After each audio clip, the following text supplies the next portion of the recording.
tervitused Prantsusmaalt, Etredatist. Tere! Vaadake, Kristel on nii ekstaasis, et ta ei suutnud esimest piltigi teha. Kristel, mis sa leid meil? Kristel, räägi!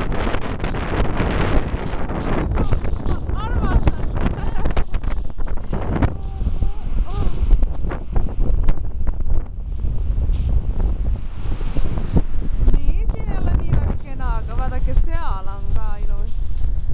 Jep. Ja üpris tuuline on ka. Kristel jookseb juba merre. Tal on merehaigus. Ta on siiski kala!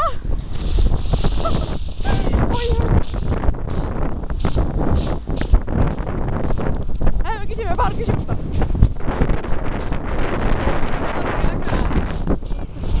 Noh, kuidas läheb? Külm on, aga... see on seda vähe. Ja siinkohal me lõpetame vaadake